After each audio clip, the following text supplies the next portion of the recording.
CCTV है और न बैलेट पेपर। बताओ क्या बचा पाओगे आप? है आपके और हमारे हाथ में? वो बताओ, मैं कोई गलत बात कर रहा हूं? आदिवासियों का जल जंगल जमीन हम क्यों नहीं बचा पा?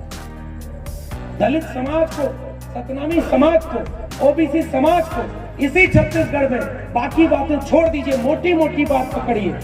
बहुत सारी कमियां रही होंगी, बहुत सारी बातें होंगी, लेकिन एक बात पकड़ो साहब, अगर संविधान में आरक्षण दिया था तो इस छत्तीसगढ़ में, जहां की आबादी आपकी बताई जाती है 90-95% बहुजन लोग हैं, आरक्षण बढ़ा के 77% किया गया। कौन रोका? आज तक लागू हुआ? छत्तीसगढ़ में आरक्षण 77% है क्या? तो पहले तो लागू नहीं हुआ क्योंकि एक इंजन था, एक इंजन, अब तो 2 इंजन हो गए, फिर कहीं लागू नहीं। 14 अप्रैल को बाबा साहब की मूर्ति पर माला उन्होंने भी पहनाया है, जो बाबा साहब के विचारों पर ताला लगाने का काम करे। पहचान रहे ना? बाबा साहब डॉक्टर अंबेडकर का संविधान न होता तो एक चाय बेचने वाला देश का प्रधानमंत्री नहीं बन पाता। यह बात उसे पता चल गई, इसीलिए कहता है इस रास्ते को बंद करो, ताकि कोई दूध बेचने वाला, कोई ताड़ी बेचने वाला, कोई कपड़ा सिलने वाला, कोई जूता धोने वाला, कोई मैला ढोने वाला, कोई खेत में काम करने वाला, कोई श्रम करने वाला भारत का प्रधानमंत्री न बन जाए। इसलिए भारत के संविधान को बदल दो, और ताकि हमारे लोग सरकार में रहे। सबसे बड़ा खतरा इस देश के संविधान को बदलने का है।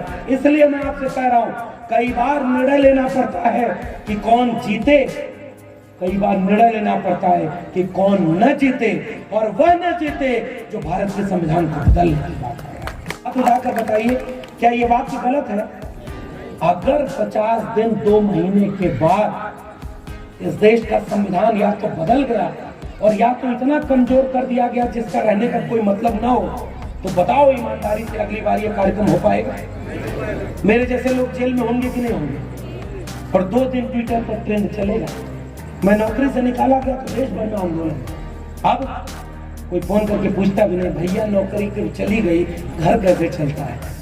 हकीकत ये होती है। बड़ी बड़ी बातें करना आसान होता है। जितने लोग हंसदेव के जंगल में, आंदोलन में, जेल में हैं, बताओ उनके घर पे कौन जाता है पूछने?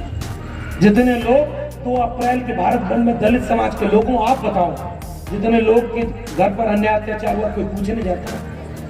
बताओ, जिसके घर पे अन्याय अत्याचार होता है ना, वही झेलता है। और हम लोग एक फैसला नहीं ले पाते। क्यों?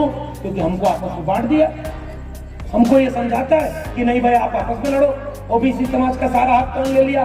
फलाने ले लिया। इनका सारा हक कौन ले लिया? डिमकाने ने ले लिया।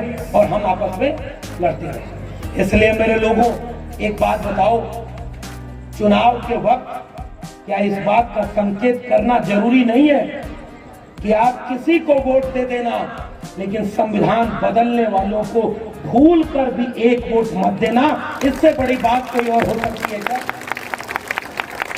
और अगला वाक्य मेरा इससे जरूरी है, संविधान बदलने वालों को सत्ता से बदलने का तब संभव हो पाएगा जब जो जहां उसे हरा रहा हो उसको एकजुट होकर के जिता दो।